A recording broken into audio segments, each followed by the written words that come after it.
Cuy, pernah gak sih lu itu ngerasa badan lu itu capek banget? Padahal seharian itu lu gak ngapa-ngapain cuy. Kayak ada yang apa ya, numpang nyender di bahu lu. Gue nanya gitu bukan tanpa alasan cuy. Karena kali ini gue mau ceritain satu pengakuan dari orang lain.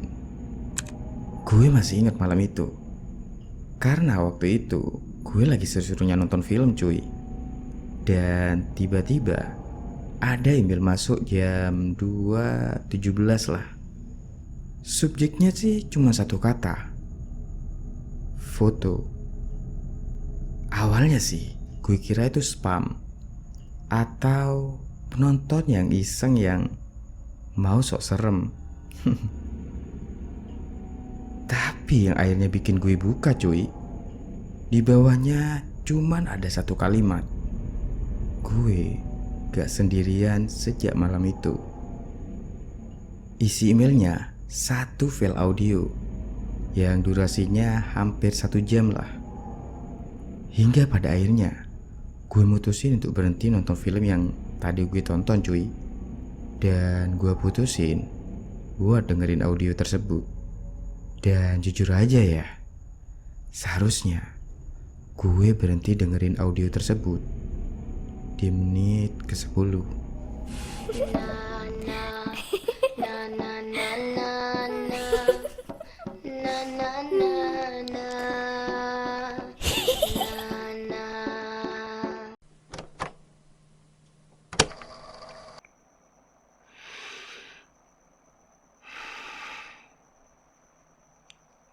Gue gak tahu lu bakal percaya atau enggak. Tapi gue rekam ini karena setiap orang yang gue ceritain langsung, mereka selalu bilang, lu itu kebanyakan pikiran. Suara di audio itu kedengarannya tenang cuy. Cuman nafasnya sih berat ya. Bukan suara orang yang panik. Ini suara orang yang udah capek ngelawan sesuatu yang gak bisa dilihat. Dia itu cerita soal pekerjaannya cuy. Kalau dia itu seorang fotografer. Kerjaannya ya motret acara kampus, wisuda, pernikahan-pernikahan kecil gitu. Dan yang pasti bukan fotografer horor.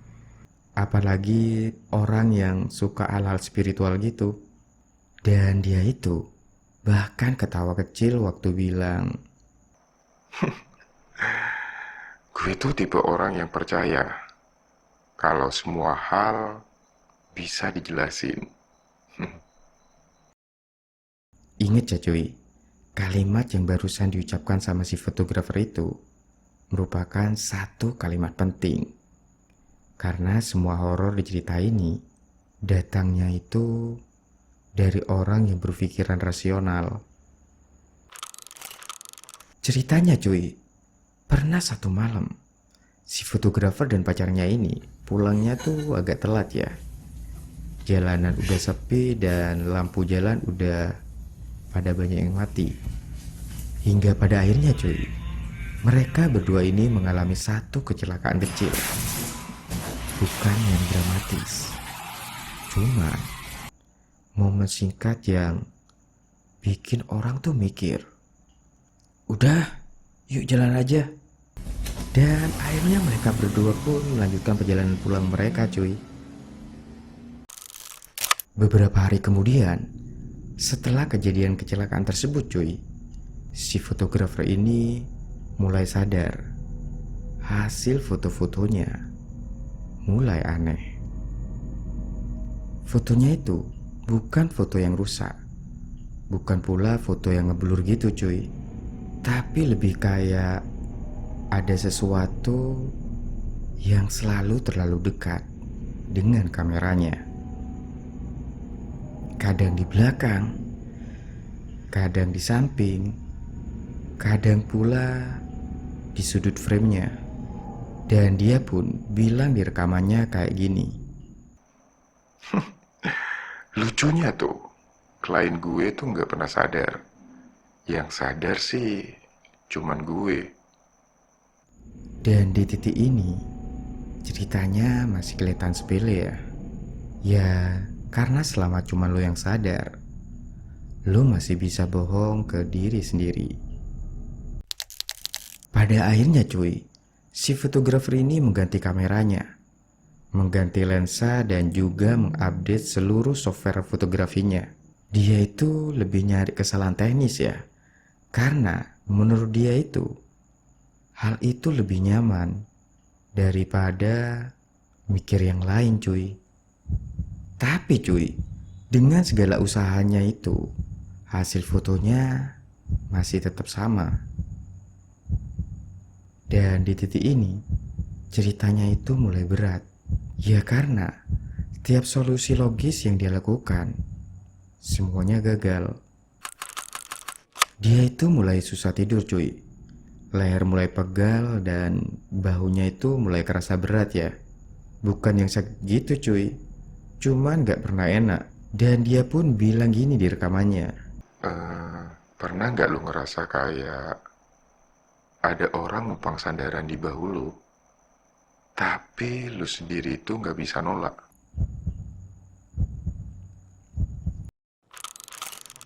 Akhirnya cuy, dia itu cerita gimana dia mulai buka arsip-arsip lama.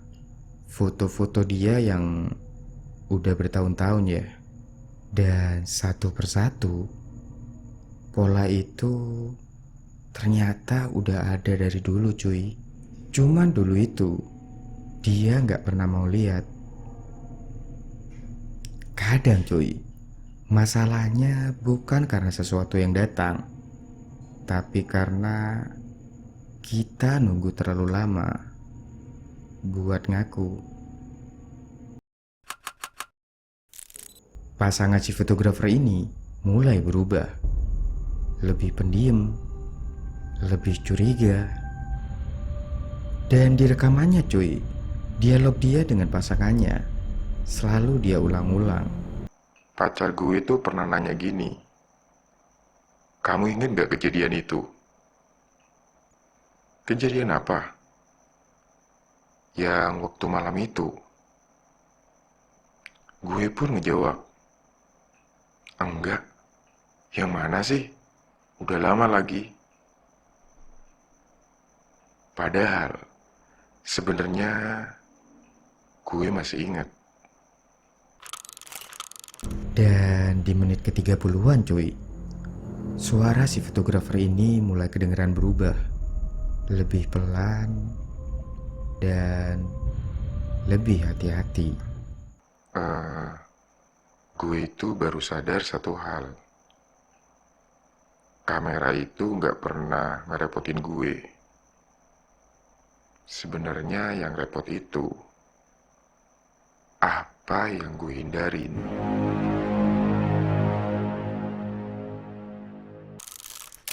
Di rekaman audionya itu cuy, si fotografer ini gak pernah teriak. Gak pernah ada kata-kata yang panik gitu. Hingga pada akhirnya si fotografer ini bilang, Akhirnya gue lihat jelas. Dan itu bukan di foto. Itu di diri gue. dan di akhir rekamannya cuy, gue juga bingung dengan apa ya. Lu coba deh dengerin sendiri kalimat dari rekaman terakhir dari si fotografer itu. Kalau lu udah denger rekaman ini, jangan cari siapa yang nempel sama gue. Cari aja apa yang lu sendiri pernah tinggalin.